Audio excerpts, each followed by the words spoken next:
Hi, I'm Tom Lehman, President of the PGA Tour Partners Club. Welcome to this edition of the club's Game Improvement video series developed exclusively for you, our members. In this edition, PGA Tour player Steve Jones reveals what has made him one of the PGA Tour's best putters. Steve will reveal his secrets, tips, and techniques for making the tough ones when they really count. In addition to your private lesson from Steve, Martin Hall, former instructor at the Nicholas Flick Golf Schools in Florida, will demonstrate several drills and practice routines that build upon Steve's instruction and are guaranteed to get strokes off your game. So get ready. There's a lot of action coming up in this edition of the Game Improvement video series. Putting, perhaps the most humbling part of golf.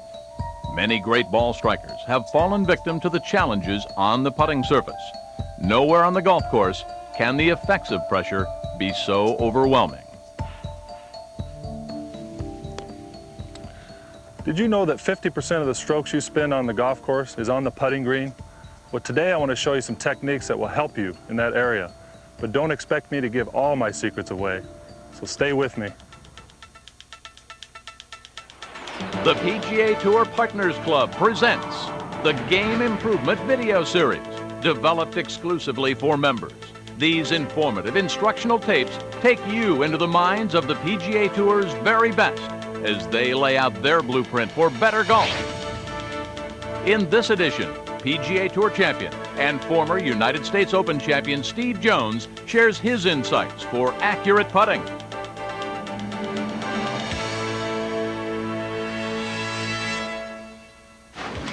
There's a lot about golf that doesn't exactly seem fair. All the bad bounces, balls in divots, the lip outs, and the fact that a 3-foot putt, well, actually counts as much as a 300-yard drive, counting one full stroke. A couple of old cliches come to mind. It's not how you drive, it's how you arrive. Or how about you drive for show and putt for dough? Sayings like these are said so often, well, you forget their real meanings. Hi again, everybody. I'm Jim Kelly. And in this edition of the PGA Tour Partners Club Game Improvement video series, we'll deal with that age-old nemesis, putting. Today's tips come from one of the best and brightest stars on the PGA Tour, and a man that knows about putting, especially under pressure, Steve Jones. First, Steve will talk about some of the fundamentals that put him on the road to success. Then he'll demonstrate that envied stroke technique. Steve also emphasizes the importance of reading greens, and then Steve wraps up with some insights and tips on how you can cope with pressure putting. Also in this program, we'll visit with Martin Hall. Martin will take what Steve says about putting and show you a couple of drills you can practice on the green, or even better yet, right there in front of your TV. But first, a little background on one of the PGA Tour's very best, Steve Jones. In 1989, Steve was on top of his career. He ranked as the #1 putter on the PGA Tour and captured 3 victories that year. But a dirt bike accident in November of '91 damaged the ligaments in Steve's finger so badly, he spent 3 years wondering if he would ever hold a club again. When I was injured and I was at home and not knowing if I was ever going to play again, I was basically telling myself, you know, if I ever do get to play again, get that chance, I would really like to practice more, be more competitive, try to enjoy the game a little bit more, and really just have fun with the game. Steve returned to the PGA Tour in '95 with a renovated grip and a renewed focus on his career. He used this fresh outlook to triumph at the '96 U.S. Open at Oakland Hills. It was the comeback story of the year. Steve admits he was inspired by a book written about the legendary Ben Hogan, who also came back after injury to win his Open at that same venue. It really inspired me. You know, it kind of made me focus in a little bit better during the tournament, and especially since he had won 45 years earlier, it's kind of neat. And then after I, won the tournament, it was really incredible just to think that, he had a part in my victory. Steve's winning ways continued through 1997 with a runaway victory at the Phoenix Open due to his incredible touch on the greens. Boy, I tell you what, my putter, I ought to bronze that thing when I'm done with my career. Steve's putting excellence has earned him not only the respect of his peers, but 7 wins in the span of a decade. But Steve insists he couldn't have done it alone. You never really do anything in life on your own. You always have a support of friends and family and people that care about you, and it's no different in golf. You know, obviously, every player has his own unique approach to putting, and this champion, well, he's no different. Listen carefully now as Steve shows why he is one of the more successful putters on the PGA Tour.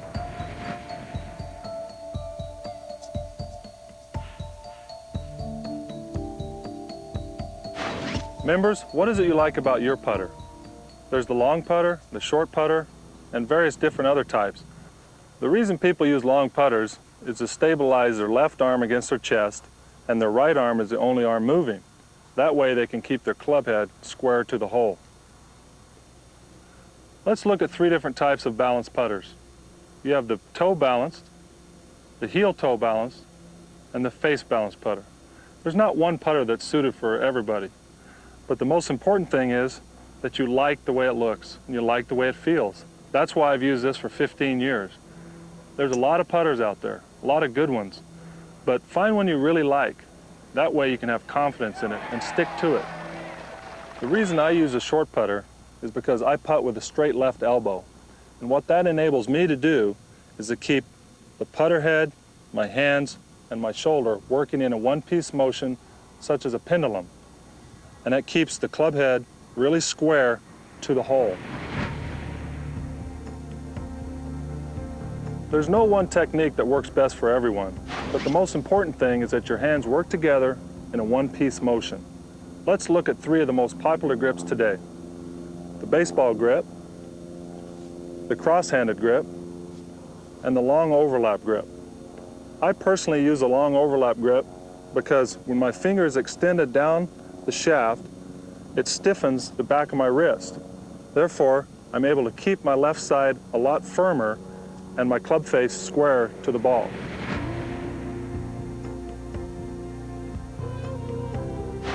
There's a lot of different things in the stroke that make you miss a putt. Number 1, I think, is grip pressure.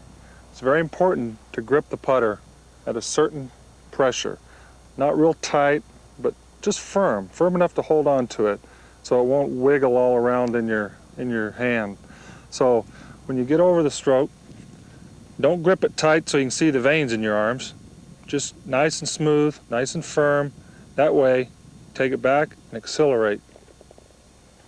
Try to do it the same every time. Nice and smooth. You don't want to grab that club and beat it to death, just nice and smooth, but you still need to keep it firm enough so your stroke will maintain that square to square movement.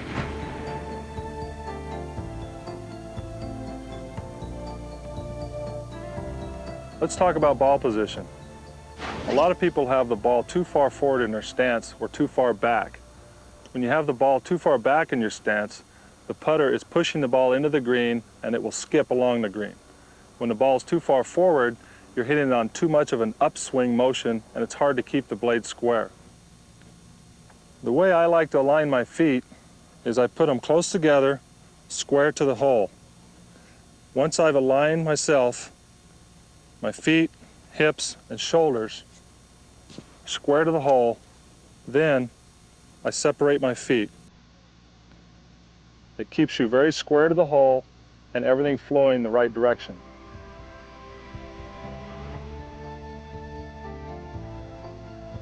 And the most important thing is keeping your eye right above the ball. And the way you check this is to put your putter right on your eye and then I put the putter on the ball. And if you hit the ball, then you know you're in the proper position.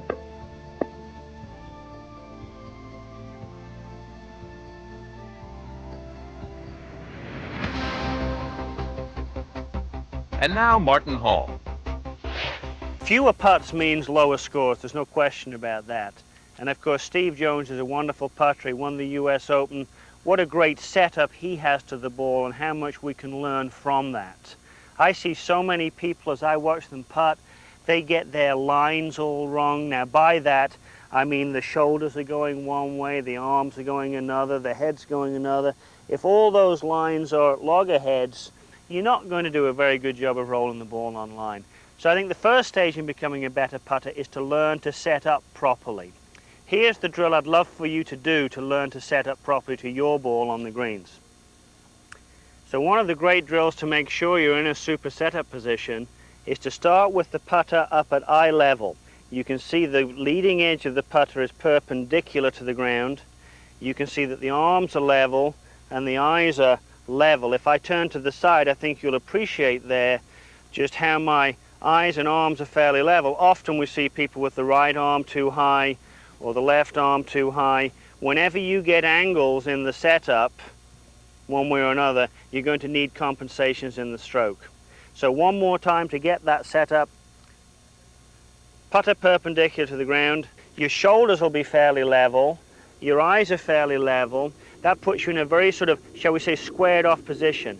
And then all you need to do from there is bend at the hips. And that puts you in a very good position where you've got no conflicting lines. Now let's review some of Steve's main points for his fundamentals on more accurate putting. The most important tip for choosing a putter is select one that feels and looks good to you, one you can be completely comfortable with. The same, of course, is true for your grip. Pick a grip that works for you. A grip that feels comfortable will work better than one that's not completely comfortable. Use only enough grip pressure to maintain a square stroke path. The ideal ball position is with the ball under your left eye. This will ensure contact with the ball is made at the bottom of your putting stroke.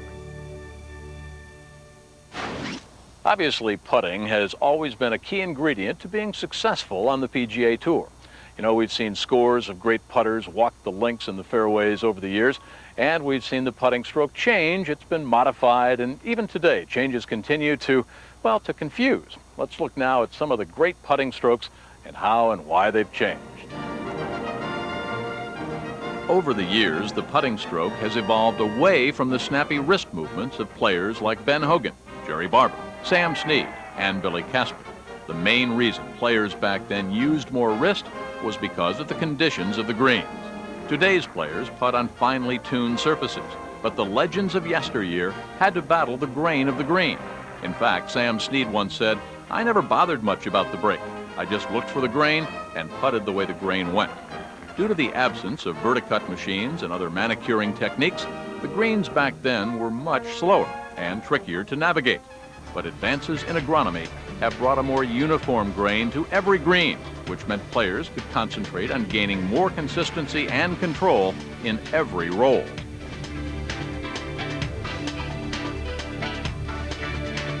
If I could putt like Lauren Roberts,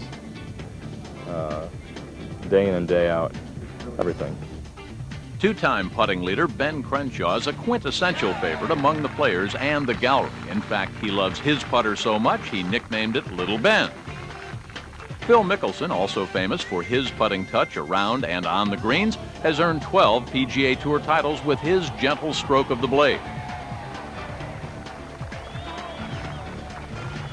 Although putting surfaces have changed over time and the stroke has evolved over the years, one thing has remained constant. All great putters have one thing in common: confidence. The biggest thing is confidence. I don't care what your stroke looks like or you know, or what you look like over the ball. If you have confidence, that's the biggest thing. Whatever kind of green you encounter, play it with confidence and you'll have the best success. Obviously, everyone develops a very unique putting style. Now, Steve Jones will cover some of his techniques for good putting, and then we'll follow that up with some practical drills that you can use to improve your putting at home.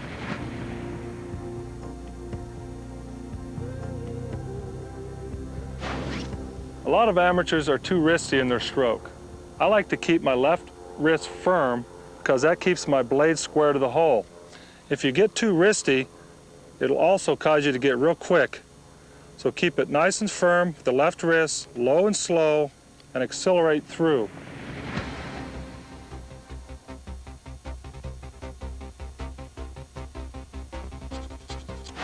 When we talk about the problems that people have in the putting green, and I know a lot of you members out there suffer from this is the kiss of death in putting. It's a thing we all fight, it's a thing we all fear. I've got two drills that I think will help you take out unwanted wrist action. I think of the best putters I've seen. I think of Steve Jones, I think of Jack Nicklaus, I think of Phil Mickelson. One of the things they all do is they keep this lead wrist very still through the stroke. And you see in doing that, you don't add loft or take loft off, you don't open the club face, you don't close the club face. As I was once told, if you want to be consistent, you need some constants in the equation. Well, this is a constant, you need to have that. So 2 drills here, members, that I think you'll find helpful to check whether your left wrist is behaving or not. The first one is to just take a ball, go down the grip a bit more than normal, and put that ball between the grip end of the club and your left forearm. And just hold it in there lightly.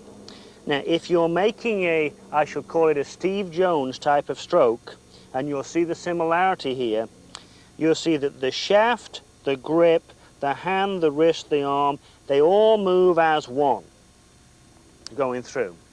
That's a great way to putt. When Steve Jones won the US Open up at Oakland Hills, that's just what he was doing. That type of action. Now, if you're applying leverage, if you're hitting too much with the right hand, if you're pushing instead of swinging, you will get this. This gap will widen, and of course the ball that was trapped between your left forearm and the grip will fall out. So that's great feedback for you. You can do this just before you play. You could even do it on the golf course after you've putted out. You could even do it prior to putting, actually, if your ball is marked. This would be the correct way. Shaft, left hand, left wrist, left arm grip, everything moving through the ball together, and this would be incorrect. This is applying leverage or failing to swing. And you can see when I use leverage, that gap widens so the ball drops out, and there's your feedback that you're flipping with the wrists. Now the second drill I've got for you to make sure that the left hand keeps moving, this one I stole from Dave Stockton, and I think we know he can hold a few putts. And apparently when Dave was a kid, I think it was his father, used to stand with a club just probably a couple of inches outside of his left hand. And what he would make him do is feel that he was going to hit the grip end of the club with his left hand just before the club head hit the ball. So it would be something like this. Now that again gives a very firm blow to the ball, as opposed to this, which of course would be incorrect. This would be the putter head getting to the ball before the left hand got to the shaft. Now, you could stick a club in your golf bag, you could stick a club out of your bookcase, or you could have your wife hold the club. Any and all of those would be helpful. The virtue of these drills is not just that you see them, that the benefit is that you go and do them and then suddenly, by golly, you feel something a bit different. So if you want to improve your putting, make sure that you do these 2 drills so you don't have the dreaded left wrist breakdown.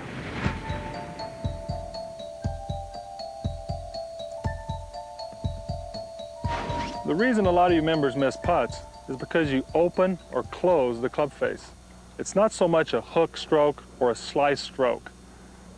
A lot of amateurs will do when they take the putter back, they come through and they'll open it with their wrists, which opens the club face, or they'll close it using their right hand too much.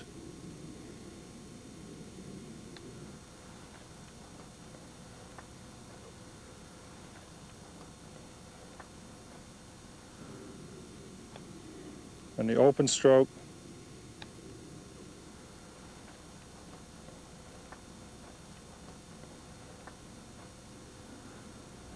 and the reason you do that is because the back of your left hand is closing or opening. And you must keep the back of your hand going towards the target. That way you won't open it or close it. I try to keep everything square going back and square going through. I think this would work for you best.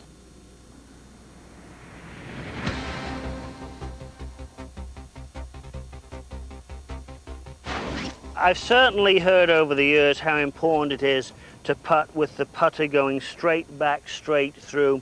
And I've seen people spend a tremendous amount of time on the path that the putter swings on. Now, I'm not here to tell you that is of no consequence, but I'm here to tell you it's of little consequence compared with do you hit with the putter face square or open or closed.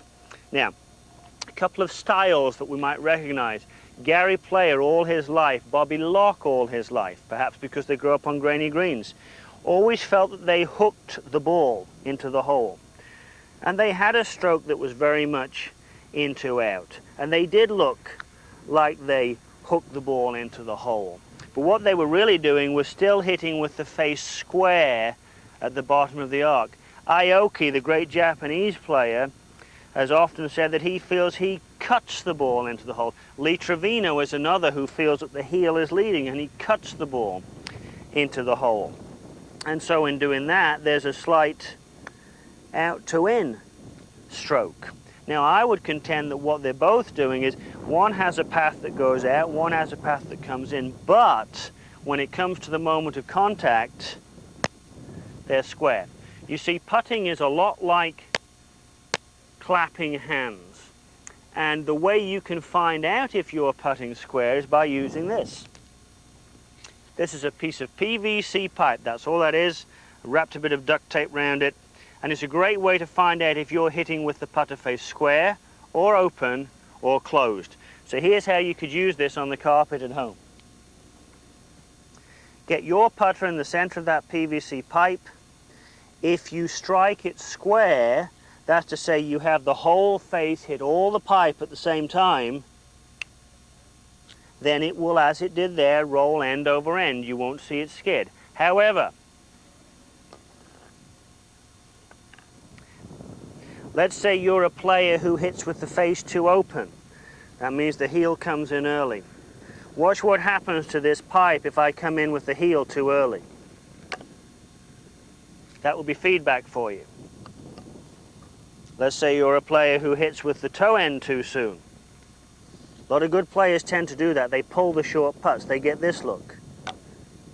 It would go that way. So much to be learned at home by just taking a piece of PVC pipe and seeing if you can learn to make that roll fairly straight. If you can make that roll fairly straight, you're well on the way to being a good putter.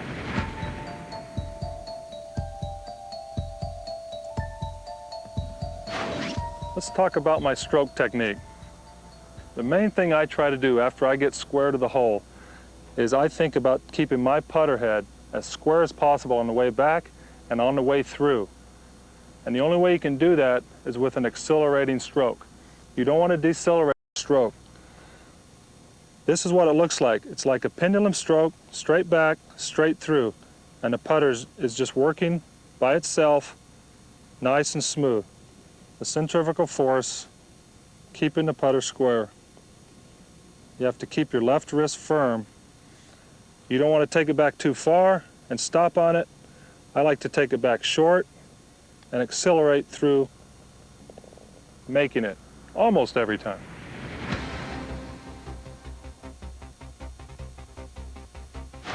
The putting stroke, in my mind, is a pendulum stroke. If it is a pendulum stroke, then it's helpful to know where the top of the pendulum is, and that's up here, that's by the sternum.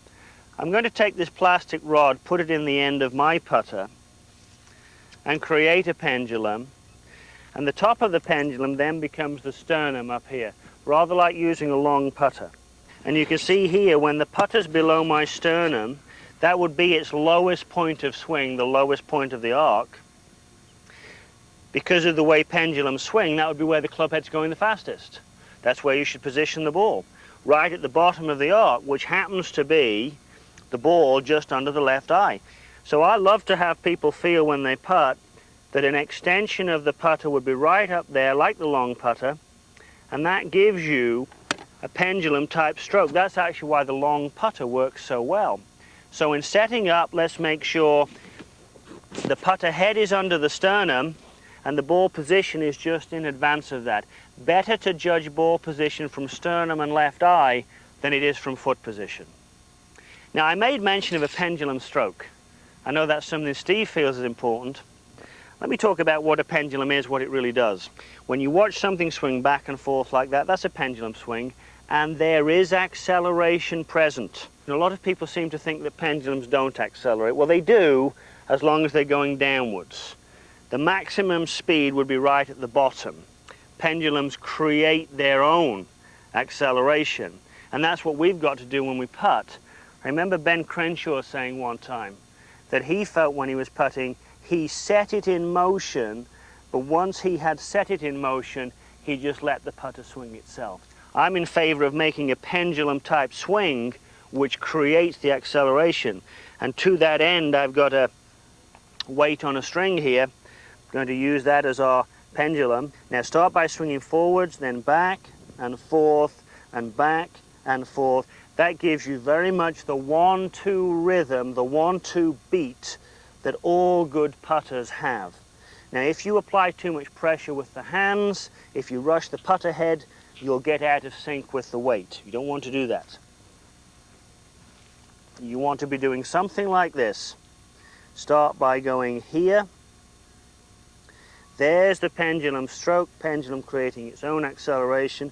Then of course you can just, shall we say, sneak into that ball.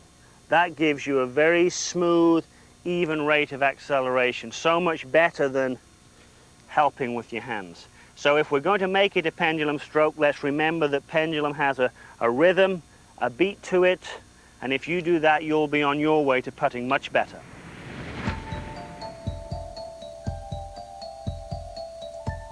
One thing you can think about while you're stroking also is you don't want to pick the putter blade up into the air like this. You must keep it down low. You don't want to force it low, but as long as you keep it low and slow, that's a good way to keep that putter blade moving through the ball.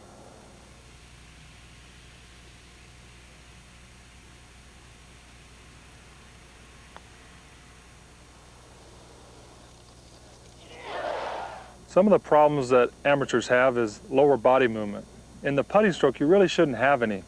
You kind of want to just keep yourself centered over the ball, level feet, and you don't want a lot of body movement while you're stroking it, because all that does makes it harder to keep the blade square to the hole. So keep your lower body real still, as your head is still also, and when you stroke it, then you can look up. But you don't really want to look up until the ball is at least 2 to 3 feet past you. Some people like to, on a shorter putt, they don't like to look up until the ball hits the cup. That's a good one too. Try it. Maybe you'll like one better than the other. Come on, get in there. Get right in there. At address, try to keep your weight evenly distributed between your feet, with maybe just a slight more weight on your left side. That will help you keep the putter low on the way back and low on the way through.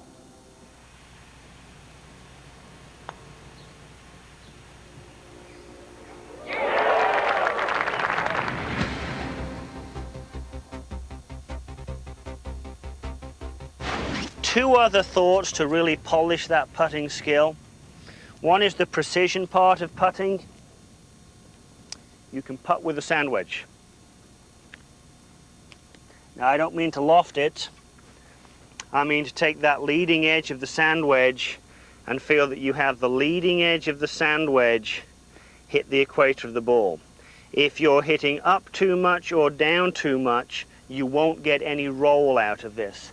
So place the ball on the ground, take a sand wedge, take a putting grip, hold the sand wedge head just off the ground, leading edge level with the equator, and see if you can roll the ball that way. Good way for you to get a sense of how precise your stroke is. Putting stroke, left shoulder up, ball in the cup. That's a good one to remember. As I said, we see a lot of people pull short putts. I feel the reason most people pull their short putts is because when they swing, instead of the left shoulder working up, the left shoulder works around, the head moves. So the little rhyme that keeps me on track here is left shoulder up, ball in the cup.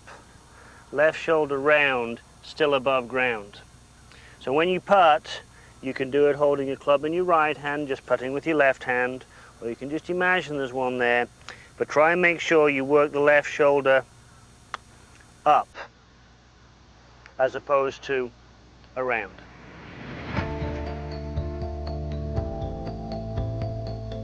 So keep it nice and firm, the left wrist, low and slow, and accelerate through.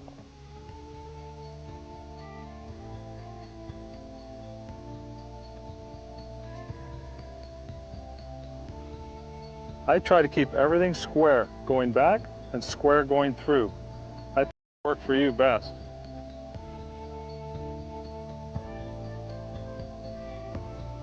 This is what it looks like. It's like a pendulum stroke, straight back, straight through. And the putter is just working by itself, nice and smooth.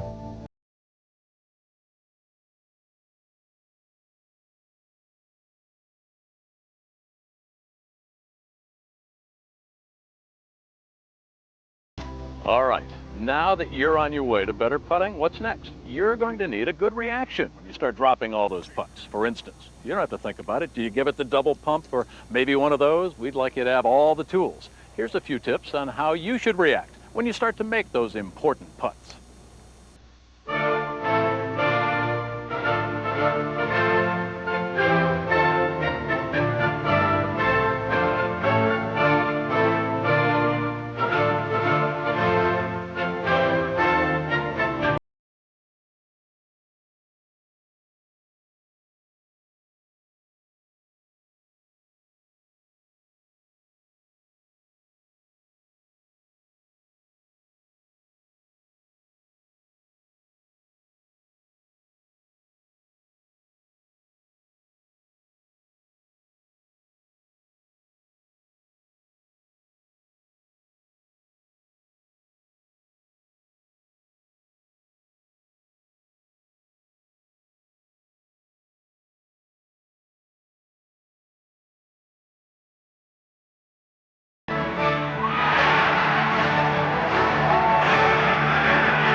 Let's talk about reading. Not reading your favorite book, but reading greens. Reading greens for most amateurs is such a mystery, but it doesn't have to be. Before you play a round of golf, check out the putting green first. Look at the slopes and the curves. Is it bent grass? Is it fast? Is it Bermuda and slow? Remember, you need to practice putting and also reading the greens. Let's look at a few of those tips.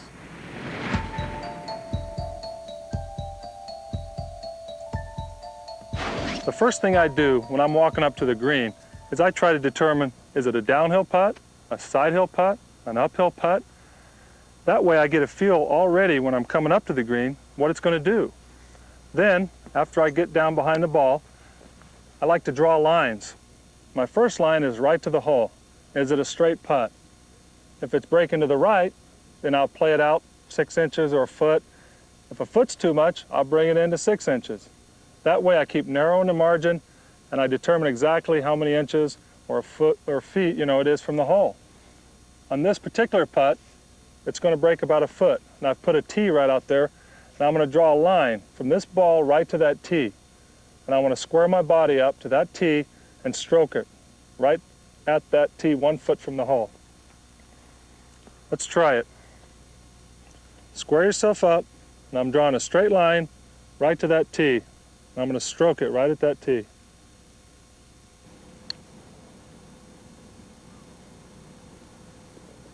Yeah. You can have the best putting stroke in the world, but if you don't know how to read the greens, it doesn't do you any good. So don't forget, not only do you need to practice your putting, but practice reading the greens as well. All right, now let's review how you read the greens. Before you play, you first have to determine the kind of putting surface you're on. Is it bent or is it Bermuda? Fast or slow? And when you approach a green, you have to first start looking for the slopes. Is it uphill, downhill, or side hill? And you have to determine the amount of the break. Then pick a target line, and then putt at the target, not the hole.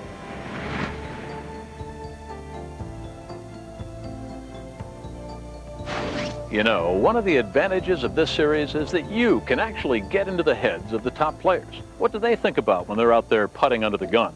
For instance, how often would you like to sit down with a player like Steve Jones and just talk about the mind games of putting and how he deals with it? Let's face it, what goes on in your head actually plays into the equation as well.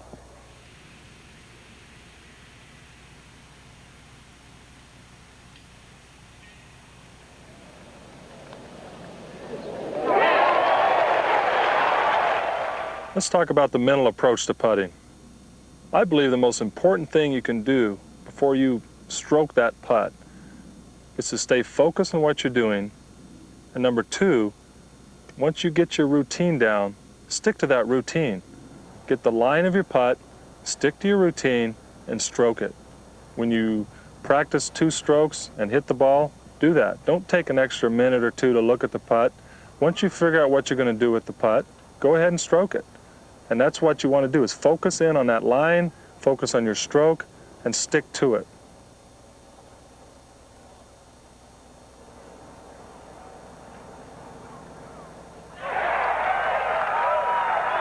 Once I've lined up my putt, and I know that it's going to be an inside right putt, I go through my routine.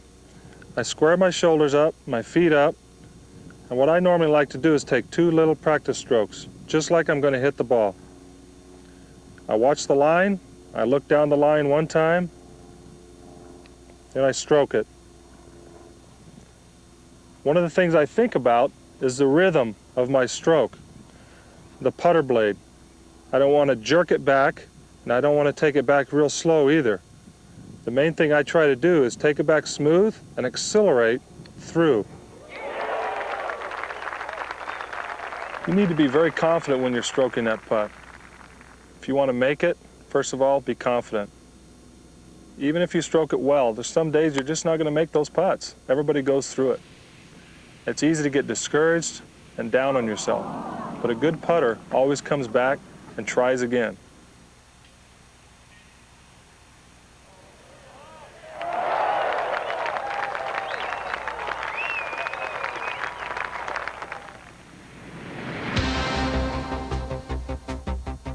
Now a drill from Steve. Here's a drill I like to do on long putts. I like to get 10 or 20 balls, line up, and stroke it. Go through your routine, get your line, and stroke it.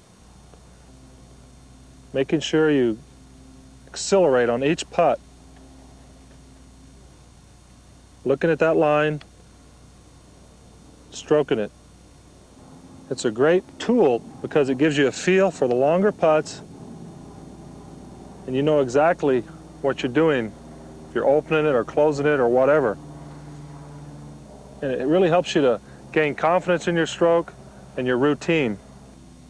So now you got the rhythm of a 30-footer, then move to a 40-footer, a 50-footer, a 60-footer. But usually that 20 to 50-foot range is where all of us spend most of our time. So continue to practice. That's the most important thing you can do. Hey, show this tape to your friends. It really works. If I can putt better, you can putt better. Well, that wraps up another edition of the PGA Tour Partners Club Game Improvement video series. I'm sure that Steve has been able to shed some light that will help you with your putting. And don't forget to use Martin Hall's practice drills to make it all gel. And remember, keep this tape to review if your putts start going astray. It's always a good idea to have a refresher from